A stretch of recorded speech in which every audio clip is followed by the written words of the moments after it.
మిత్రులారా, పాత్రికేయ మిత్రులందరికీ నమస్కారం. ఇక్కడ దాకా వచ్చినందుకు. ఈరోజు ఇందాక ఒక గంటన్నర కావచ్చేమో, 2 గంటలు కావచ్చు, సాయంత్రం 5 గంటలకి బీఆర్కే న్యూస్ ఛానల్లో నన్ను ఒక లైవ్ డిబేట్కి మన యాంకర్ మధు గారు పిలిచినందుకు నేను అక్కడికి వెళ్ళడం అనేది జరిగింది.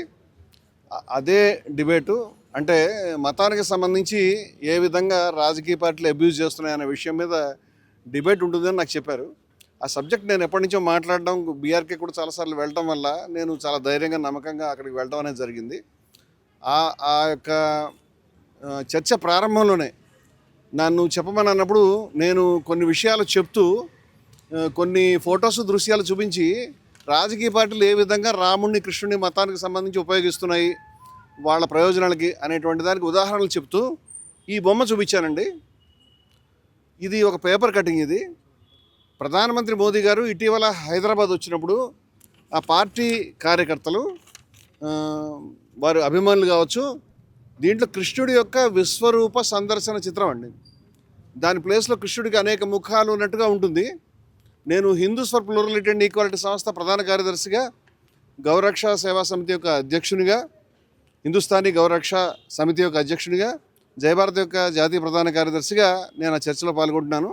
అంచేత హిందువుల మనసులో ఏ విధంగా గాయపడ్డాయి, నేను హిందువులకు సంబంధించి చాలా కార్యక్రమాలు, హిందూ సమ్మేళనాలు చేయడం కానీ, మా కార్యాలయంలో ఎల్బీ నగర్లో నెల నెల హిందువులకు సంబంధించి సనాతన కాహళి పేరు మీద ప్రసంగాలు ఏర్పాటు చేయడం కానీ, అన్నమయ్య ఇల్లు తిరుపతిలో కూలిపోయింది అనేటువంటి బాధలో 11.5 లక్షల మంది భక్తుల సంతకాలు సేకరించి, ఆ భక్తుల సంతకాలతో రథయాత్ర చేయించే విషయంలో కానీ, కాశీనాయ అనే యొక్క క్షేత్రం కూలిపోయినప్పుడు కడప జిల్లా కలెక్టరేట్ని ముట్టడించే విషయంలో కానీ, అనేక విషయాల్లో మా సంస్థ, అన్నమయ్య కళాక్షేత్రం మా సంస్థ లీడ్ తీసుకొని అనేక సందర్భాల్లో మేము పనిచేసాం. చాలా హిందూ కార్యక్రమాలు చేస్తున్నాం. జిఆర్ స్వామి గారి ఆశ్రమంలో కూడా ఒక పెద్ద సభ, హైందవ భక్తి కళా సమ్మేళనం ఏర్పాటు చేసి నేను అధ్యక్షత వహించడం జరిగింది స్వామివారు పాల్గొన్నటువంటి కార్యక్రమంలో. అలాగే అనేక మంది హిందూ పెద్దలు మా సభల్లో, మా కార్యక్రమాల్లో పాల్గొంటూ ఉంటారు. అందువల్ల హిందువుల మనసులో గాయపడినప్పుడు మేము మాట్లాడతాం. అంచేత రాముడికి సంబంధించి మోదీ గారు దారి చూపిస్తున్నట్టు, రాముడి మీద మోదీ గారు మీద రాముడే తలవాల్చి పడుకున్నట్టు, అలాగే ఫ్లెక్సీలు, కటౌట్లో రాముడిని, మోదీని కలిసి వాడడం, అదేవిధంగా హర్ హర్ మోదీ, ఘర్ ఘర్ మోదీ అంటే హర్ హర్ మహాదేవ్ నినాదానికి బదులు, అంటే మనం ఇక్కడ ఏడుకొండలవాడ వెంకటరమణ గోవింద అని అంటాం కానీ దాని ప్లేస్లో మరొక రాజకీయ నాయకుల పేరు పెట్టాం. అదేవిధంగా హర హర మహాదేవ్ అనేటువంటి స్లోగన్లో హర్ హర్ మోదీ, ఘర్ ఘర్ మోదీ అని వాడడం, ఇలాంటి విషయాల పట్ల నేను అభ్యంతరం వ్యక్తం చేస్తూ పిక్చర్లు చూపిస్తున్నప్పుడు ఈ పర్టికులర్ పిక్చర్ చూపించారండి. హైదరాబాద్లో కృష్ణుడి యొక్క విశ్వరూప సందర్భంలో భగవాన్ శ్రీకృష్ణ పరమాత్ముని యొక్క కోట్లాది మంది భక్తుల యొక్క ఆరాధనీయమైనటువంటి వ్యక్తి యొక్క, ఆ శ్రీకృష్ణుని యొక్క దేవునిగా భావించేటువంటి కోట్లాది మంది భక్తులు కూర్చేటువంటి ఆ చిత్రపటంలో కృష్ణుని యొక్క శిరస్సుని తొలగించి ఆ ప్లేస్లో మోదీ గారి శిరస్సు పెట్టడం అనేది మా మనసుని కలిచివేసింది. దీనిని నేను ఖండిస్తున్నాను. ఆ సమయంలో నా ముందు కూర్చున్నటువంటి కశ్యప్ రెడ్డి అనేటువంటి వ్యక్తి, ఆయనతో నాకేం పూర్వపరిచయం కూడా లేదు. ఆయన ఒక్కసారిగా లేచి నా పైన దాడి చేసి చెప్పుతో పదే పదే నన్ను ఇక్కడ కొట్టి చంపేస్తానని గట్టిగా అరవడం అనేది జరిగింది.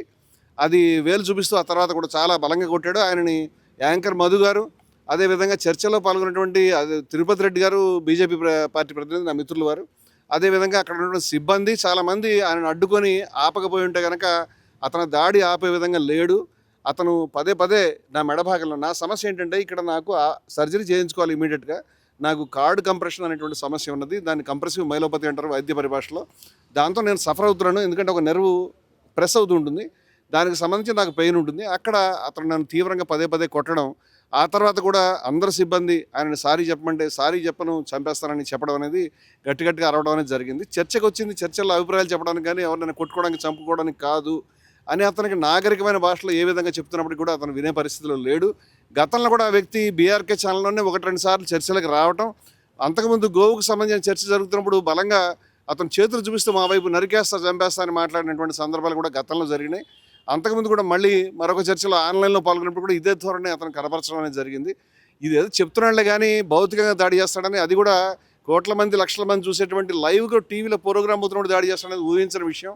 ఈ విధంగా బరి తగ్గించి దాడి చేయడానికి అతనికి, మరి అటువంటి వ్యక్తి ఏ రాజకీయ పార్టీని కానీ, ఏ విలువల్ని కానీ, ఏ మతాన్ని కానీ, ఈ వ్యవస్థను కానీ, మన మతంలో పరిత్యాగం ఉంది, మన మతంలో విద్వేషరాహిత్యం ఉంది, హిందూ మతంలో కరుణ ఉంది, పరిత్యాగం ఉంది, నిర్మోహత్వం ఉంది, ఎన్నో గొప్ప విలువలు ఉన్నాయి. అటువంటి మతంలో ఉంటూ పక్క మనిషిని ద్వేషించి అసహనంతో మండిపడుతూ ఎవరినైనా కొడతాను, అది టీవీ ఛానల్ అయినా సరే కొట్టి చంపేస్తాను అనేటువంటి ధోరణిలో ఉన్నటువంటి వ్యక్తులు మతాన్ని ఏ విధంగా రిప్రజెంట్ చేస్తారనేది నాకు అర్థం కావట్లేదు. ఈ దాడిని తీవ్రంగా మేము ఖండిస్తున్నాం. అదేవిధంగా హిందువులు ముఖ్యంగా ప్రజలంతా కూడా దీన్ని తీవ్రంగా ఖండించాలని, నేను ఏ రాజకీయ పార్టీకి అనుకూలం కాదు, ఏ రాజకీయ పార్టీకి వ్యతిరేకం కాదు, క్లీన్ రికార్డు ఉన్నటువంటి వ్యక్తులు. మేము ఏ రాజకీయ పార్టీకి అనుకూలంగా ఎప్పుడూ లేము. అంచేత రాజకీయ బ్రాండ్ మా మీద వేస్తే కుదరదు, ఏ రాజకీయ పార్టీకి వ్యతిరేకంగా కూడా లేము. అంచేత కొన్ని విలువల గురించి మాత్రమే మాట్లాడుతున్నాం మేము. ఇటువంటి పరిస్థితుల్లో అతను బయటకు వచ్చినప్పుడు మళ్ళీ కూడా అతన్ని లోపలికి పిలిచే ప్రయత్నం జరిగింది. అతను సారీ చెప్తానని మళ్ళీ టీవీ స్టూడియోలోకి రావటం, వచ్చిన తర్వాత మళ్ళీ అదే ధోరణిలో వేలు చూపిస్తూ బెదిరించడం, మళ్ళీ చంపుతానని కొడతాను అనేటువంటి పద్ధతిలోనే మాట్లాడడం అనేది చూసి దాన్ని లైవ్ ఆఫ్ చేసి ఆయన్ని బయటికి పంపించడం అనేది జరిగింది. అక్కడ కూడా అతను చాలా దుర్భాషలు ఆడినట్టుగా నాకు తెలిసింది. ఆ వ్యక్తి నుంచి మాకు ప్రాణాలకు ముప్పు ఉంది. ఈ రకంగా కార్యకర్తలు తయారు కావటం, ఈ రకంగా అనేక మంది రోడ్ల మీద, అంటే బహిరంగంగా ఒక టీవీ ఛానల్ యొక్క లైవ్ డిబేట్లోనే ఒక మనిషిని కొట్టి చంపే ప్రయత్నం జరుగుతున్నప్పుడు, మరి అది కూడా ఒక సంస్థ, హిందూ సంస్థకి అనేక కార్యక్రమాలు, హిందూ సమ్మేళనాలు నిర్వహించినటువంటి మా రికార్డులన్నీ చూపిస్తాం. హిందూ సమ్మేళనం నిర్వహించిన వ్యక్తికి ఒక బయట ఛానల్స్లోకి వెళ్ళి మాట్లాడుతున్నటువంటి నేను ఒక రచయితని, ఎంతో కొంత మంచి పేరు ప్రతిష్ట ఉన్నటువంటి వ్యక్తి మీద అందరి ముందు ఈ సమక్షంలో దాడి చేయడానికి ప్రయత్నం, దాన్ని కొట్టి చంపుతానని చెప్పేటువంటి విధానం జరుగుతున్నప్పుడు రాష్ట్రంలో ఎక్కడ రక్షణ ఉంటుందో? ఇటువంటి వ్యక్తుల్ని పౌర సమాజం దూరం పెట్టాలి, ప్రజలు దూరం పెట్టాలి. అటువంటి వ్యక్తిని కఠినంగా, ఆ వ్యక్తి మీద నాకు ఎటువంటి కోపం కానీ, ఎటువంటి ద్వేషం కానీ వ్యక్తిగతంగా ఏమీ లేవు. కానీ కొన్ని విలువలకు సంబంధించిన మనం పనిచేస్తున్నప్పుడు ఇటువంటి వ్యక్తుల్ని బయట అలౌ చేస్తే కనుక సమాజం అనేది చాలా ఇబ్బంది పడుతుంది, చాలా తీవ్రమైనటువంటి పరిస్థితి వస్తుంది అనేటువంటి అభిప్రాయంతో ఈరోజు నేను పోలీస్ స్టేషన్లో ఇక్కడికి వచ్చి బంజారాహిల్స్ పోలీస్ స్టేషన్లో కంప్లైంట్ చేయడం జరుగుతుందండి. దీనికి సంబంధించి రేపు ఒక ప్రెస్ మీట్ కూడా కండక్ట్ చేస్తాము. దానికి సంబంధించి మిత్రులందరూ కూడా పిలుస్తామండి. థ్యాంక్ యూ మీరు ఇక్కడ దాకా వచ్చినందుకు. పోలీస్ అధికారులు ప్రస్తుతం డాక్టర్ గారి దగ్గరికి వెళ్ళి మెడికో లీగల్ కేసు కాబట్టి దీని మీద మీరు ఒకసారి ఉస్మానియాకి కూడా వెళ్ళమని చెప్పారు. అక్కడికి వెళ్తున్నాను నేను. అక్కడికి వెళ్ళి నా పాత ఎక్స్రేలు అని కూడా తీవ్రమైనటువంటి పరిస్థితి నాకు ఉంది, అది వారికి నేను వివరిస్తాను. ఇప్పుడు నా చేతిలో కూడా చూపించలేను. మేమే హిందూ సంఘం అండి. నేను హిందూ సంఘం, అనేక మంది హిందూ ఆచార్యులు, అంటే ఇప్పుడు నేను ఇక్కడి నుంచి టీవీ నుంచి ఇక్కడికి వచ్చే కాసేపట్లోనే చాలామంది మాట్లాడుతున్నారు. చాలామంది కూడా రేపు స్వాములు, ఆచార్యులు, మఠాధిపతులు, పీఠాధిపతులు కూడా మా సదస్సుకి వస్తారు. ఆ ఒక్క హిందువులే కాదండి, ముస్లింలు, క్రైస్తవులు, ప్రజాస్వామికవాదులు, ప్రజలు అందరూ కూడా వస్తారు. ఇప్పటికే రాష్ట్రంలో అనేక చోట మిత్రులంతా కూడా దీన్ని చెప్తా ఉన్నారు. మేము వాళ్ళందరితో కూడా రేపు ప్రెస్ మీట్లో మేము అందరి ముందు ప్రజెంట్ చేయగలుగుతాం. నమస్కారం. Thank you. దీన్ని ప్రజలకి చెప్పడము, ప్రజల ముందు చెప్పడం తప్పితే మేము పోయి అతని మీద దాడి చేయలేము, లేకపోతే మేము పోయి అతన్ని వెంటాడలేము, మేము ఎవరినైనా కొట్టడానికి ప్రయత్నం చేయలేము. అందుచేత అటువంటి విధానం మనది కాదు. కేవలం ఈ విషయం ఇలా జరుగుతోంది చెప్పడం. ఒకవేళ దీనికి సంబంధించి మా కార్యక్రమాలు ఆపే ప్రసక్తి లేదు. చంపినా సరే వెనక్కి తగ్గేవాళ్ళు. మా మతం అనేది నిర్భయత్వాన్ని బోధిస్తూ ఉన్నది. యతో వాచో నివర్తంతే అప్రాప్య మనసా సహా ఆనందం బ్రహ్మణో విద్వాన్ నా బిభేతి కుతశ్చనేతి. బ్రహ్మ యొక్క ఆనందాన్ని తెలుసుకున్న వ్యక్తి ఎక్కడికి వాక్కు మనసు వెళ్ళలేదో అటువంటి బ్రహ్మాన్ని ఎవరైతే సాక్షాత్కరించుకుంటాడో ఆ వ్యక్తి దేనికి భయపడడు అని మా ఉపనిషత్తు చెప్తూ ఉంది. భయపడద్దు అని గీత చెప్తూ ఉంది, మా ధర్మం చెప్తూ ఉంది. అంచేత భయపడం, ప్రాణాలు ఇస్తాం, మా తలక ఇస్తాం. ఈ ఉన్మాదాలకు వ్యతిరేకంగా రాజకీయ పార్టీలు మతాన్ని ఉపయోగించుకోవడానికి వ్యతిరేకంగా నా శిరస్సు అర్పించడానికి, చచ్చిపోవడానికి నేను సిద్ధంగా ఉన్నాను, కానీ వెనక్కి తగ్గడానికి సిద్ధంగా లేవు. దీన్ని ప్రజల్ని చైతన్యపరిచి మతాన్ని, విలువల్ని, ధర్మాన్ని రక్షించుకోవడానికి ముందుకు వస్తామని తెలియజేస్తాను. ఇతర సంఘాల మద్దతు ఎవరిస్తే వాళ్ళది ఖచ్చితంగా తీసుకుంటామండి. ఎందుకంటే రాష్ట్రంలో ఉన్నటువంటి దీన్ని మానవత్వంలో ఎవరైనా ఖండిస్తారని నేను అనుకుంటున్నాను. ఖచ్చితంగా దీన్ని తీసుకుంటాం. ఇటువంటి ఎలిమెంట్స్ ఎవరైతే ఉన్నారో వాళ్ళ రాజకీయాల నుంచి, పార్టీల నుంచి, సంఘాల నుంచి, పౌర జీవితం నుంచి, ప్రజా జీవితం నుంచి దూరం చేయడానికి ఎటువంటి ప్రయత్నం చేయాలో దీన్ని పరిశుద్ధం చేయడానికి ఆ ప్రయత్నాన్ని చేస్తామని ఖచ్చితంగా తీసుకుంటాం.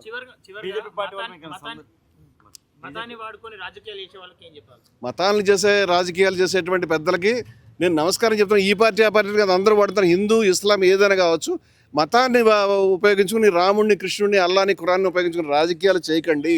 చాలా నష్టపోతున్నాము. మీ రాజకీయం మీరు చేసుకోండి, మీరు మంచి ప్రయత్నం చేసుకోండి. మీరు ప్రజలకు ఏం చేస్తారు? కరెంట్ ఇస్తారు, వీధులు, మంచి వీధులను వెడల్పు చేస్తారు, లేకపోతే ఆరోగ్య సౌకర్యాలు, విద్యా సౌకర్యాలు, అవన్నీ చెప్పండి ప్రజలకి. మీ కార్యక్రమం చెప్పి మీరు ఓట్లు వేయించుకోండి. కానీ ఎట్టి పరిస్థితులు రాముడి పేరు మీద, కృష్ణుడి పేరు మీద, ఖురాన్ పేరు మీద, అల్లా పేరు మీద ఓట్లు అడిగే ప్రయత్నం చేయొద్దు. ఈ రాజకీయాలకు మతాన్ని చొప్పించొద్దు. మతం, రాజకీయాలు వేరుగా ఉండాలని ఒక మత సంస్థగా, ధార్మిక సంస్థగా నేను కోరుకుంటున్న విషయం ఎట్టి పరిస్థితుల్లో కూడా రాజకీయాలు మతానికి దూరంగా ఉండాలని విజ్ఞప్తి చేస్తాను. మీరు బీజేపీ పార్టీ అంటున్నారు.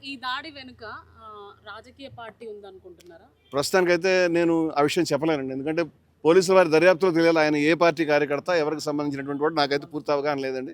నేను ఆయన్ని గతంలో కూడా బీఆర్కే న్యూస్లో 1-2 డిబేట్స్లో చూసా, కానీ ఆయన వేరే బోట్స్ నేను ఆ రోజు తెలుసుకోలేకపోయాను. కశ్యప్ రెడ్డి అనే పేరు మాత్రం తెలుసుకున్నాను. ఆయన మంది దేవునిగా పూజించే కృష్ణుడిని తలకాయ అని ఏకవచనంతో సంబోధించడానికి దాడి జరిగిందని చెప్పేసి ఇప్పటికే సోషల్ మీడియాలో కొన్ని పోస్టులు. నేనేమంటే కృష్ణుడిని కృష్ణుని తలకాయ అంటే కృష్ణుడిని అవమానించడానికి కాదు, కృష్ణుడికి జరిగిన అవమానాన్ని చెప్పడానికి. శిరస్సు తలకాయ ఇవన్నీ కూడా తెలుగు పదాలండి, దాంట్లో బూత్ కానీ తిట్టు కానీ ఏమీ లేదు. అది కృష్ణుడిని అవమానించే ఉద్దేశం లేదు. నేను కృష్ణుడిని చాలా అభిమానించి గౌరవించి ఆ విలువల గురించి నిలబడేటువంటి వ్యక్తులం మేము ఎవరైనా కూడా.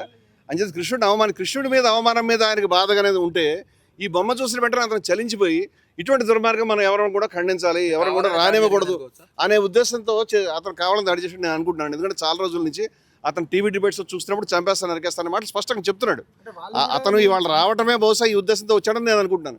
నా మాట వినండి, కృష్ణుడి మీద అతనికి ఏమాత్రం ప్రేమ ఉన్నా కృష్ణుడి యొక్క శిరస్సు బదులు మోదీ శిరస్సు ఉంచినటువంటి చిత్రాన్ని అతను తీవ్రంగా ఖండించి ఉండాల్సింది. దీనికి బీజేపీ కానీ మోదీ కానీ బాధ్యులు నేను అనుకోవట్లేదు. ఎందుకంటే ఇది ఎవరో తయారు చేసినటువంటి చిత్రం, అది మీడియాలో వచ్చినప్పుడు మేము చాలా బాధపడ్డాం. నేను ఇటువంటి చాలా చూపించాను. అంచేత నేను అనేది ఏమిటంటే దీన్ని అతను ఖండించి ఉండాల్సింది. అతను కృష్ణుడి మీద ప్రేమ ఉంటే అది నేను చేసినటువంటి దాంట్లో లేనటువంటి అర్థాన్ని అతను వెతికేటువంటి ప్రయత్నం చాలా తప్పు. నేను కృష్ణుని అవమానించే ఉద్దేశంతో మాట్లాడలేదు. కృష్ణుని పరమాత్మకు జరిగినటువంటి అపచారాన్ని బయటకు చెప్పే ఉద్దేశంలో మాట్లాడుతాను. It is very clear. కృష్ణుని తల అట్లా చూపించడం ఇది మొదటిసారి ఏం కాదు. ఇంత ముందుకు సినిమా హీరోలు రకరకాల వ్యక్తుల ఏదైనా అభ్యంతరం అండి. నేను పదే అనేక సందర్భాల్లో ఇటువంటి దృశ్యాల్ని ఇటువంటి చిత్రాలని నేను గత అనేక సార్లు సోషల్ మీడియా డిబేట్స్లోను ప్రసంగాల్లోనూ నేను దీన్ని ఎత్తి చూపిస్తూ తప్పుపడుతూ ఉన్నాను. అది ఎక్కడ ఎవరు చేసినా అభ్యంతరకరమే. ఇవాళ కొత్తగా జరిగింది నేను అనట్లేదు. హిందూయిజాన్ని కాపాడదలుచుకున్న వాళ్ళు వాళ్ళ యొక్క వాదనని వినిపించడం ద్వారా, ప్రజల్ని చైతన్యపరచడం ద్వారా, ప్రజలకి విలువలను నేర్పడం ద్వారా చేస్తారు. కానీ డిబేట్లకు వచ్చిన వాళ్ళని కొట్టడం ద్వారా, ద్వేషించడం ద్వారా, బెదిరించడం ద్వారా, బూతులు తిట్టడం ద్వారా చేయలేరు. నా అభిప్రాయం మతం ఆ విధంగా చేయడం లేదు. అంటే వాళ్ళు మన మతంలో అటువంటి దూషణ తత్వన విజుగుప్సతే, అతడు ద్వేషించడు, అద్వేష్ట మైత్ర కరుణ వచ్చాయని భగవద్గీత చెప్తుంది. తత్వన విజుగుప్సతే అని చెప్తుంది. అదేవిధంగా ఎట్టి పరిస్థితుల్లో మా విద్విషావహ అని వేదం చెప్తుంది. వేదం, ఉపనిషత్తులు, భగవద్గీత ఏవి కూడా ద్వేషించమని చెప్పలేదు. ప్రపంచంలో ద్వేషానికి వ్యతిరేకంగా ఉన్నటువంటి ఏకైక మతం హిందూ మతం. ఏ మతంలో కూడా ఇంత ద్వేష వ్యతిరేకత లేదు. ద్వేషాన్ని ప్రదర్శించే వాళ్ళు హిందువులు కాజాలరు. హిందూ ప్రతినిధులు మాట్లాడారు. అతను హిందువుగానే లేడు. అతను హిందూ విలువలు అలవాటు చేసుకోవాలని నేను కోరుకుంటాను.